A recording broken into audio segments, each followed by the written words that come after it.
আপনি কি জানেন পৃথিবীর সবচেয়ে শক্তিশালী হাতিকে কেন একটি সাধারণ দড়ি দিয়ে বেঁধে রাখা যায়?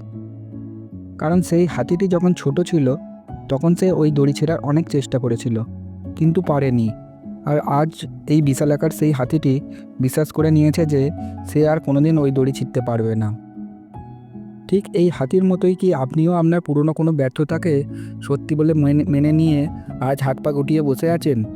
যদি উত্তর হ্যাঁ হয়, তবে আজকের এই কয়েকটা মিনিট আপনার জীবনের দৃষ্টিভঙ্গি বদলে দেবে। এক গ্রামে এক কৃষকের একটা পুরনো গাধা ছিল। একদিন গাধাটি অসাবধানতাবশত একটি গভীর কুয়োয় পড়ে যায়। অনেক চেষ্টা করেও কৃষক যখন তাকে তুলতে পারল না, তখন সে ভাবল গাধাটা তো বুড়ো হয়ে গেছে, আর কুয়োটাও ভরাট করা দরকার। তাই সে গ্রামবাসীদের ডাকলো কুয়োর মধ্যে মাটি ফেলে গাধাটিকে চাপা দিতে হবে। গাধাটি বুঝতে পারলো তাকে জীবন্ত কবর দেয়া হচ্ছে। সে ভয়ে চিৎকার করতে লাগলো, কিন্তু কিছুক্ষণ পর হঠাৎ সব শান্ত হয়ে গেল। কিশোর কুয়োর ভেতরে উঁকি মেরে যা দেখলো তা ছিল অকল্পনীয়। যতবার উপর থেকে মাটি ফেলা হচ্ছিল, গাধাটি সেই মাটি নিজের গা থেকে ঝেড়ে নিচে ফেলছিল, আর সেই জমে থাকা মাটির উপর পা দিয়ে এক ধাপ করে উপরে উঠে আসছিল। গ্রামবাসীরা যত বেশি মাটি ফেলছিল, গাধাটি তত তাড়াতাড়ি উপরে উঠে আসছিল।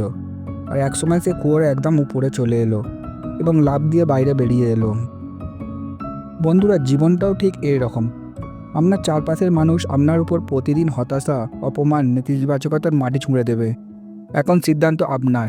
আপনি কি সেই মাটির নিচে চাপা পড়ে শেষ হয়ে যাবেন, নাকি সেই নেতিবাচকতাকে সিঁড়ি বানিয়ে এক ধাপ উপরে উঠে আসবেন? মনে রাখবেন, সকল মানুষ আর ব্যর্থ মানুষের মধ্যে একটাই পার্থক্য: সকল মানুষ তার উপর ছুঁড়ে দেওয়া প্রতিটি পাথর দিয়ে নিজের সাফল্যের ইমারত তৈরি করে। আপনার আজকের যে দিক, কাল আপনার পরিচয় হবে। আর যদি আজকের এই কথাগুলি আপনার বিন্দুমাত্র সাহস যোগায়, তবে আজ থেকেই নিজেকে নতুন করে গড়ার শপথ নিন। আপনি আর গর্তে পড়ে থাকা কোনো দুর্বল প্রাণী নন, আপনি একজন বিজয়ী। ভিডিওটি যদি ভালো লেগে থাকে তাহলে লাইক করুন, আর কমেন্টে অবশ্যই লিখুন আমি হার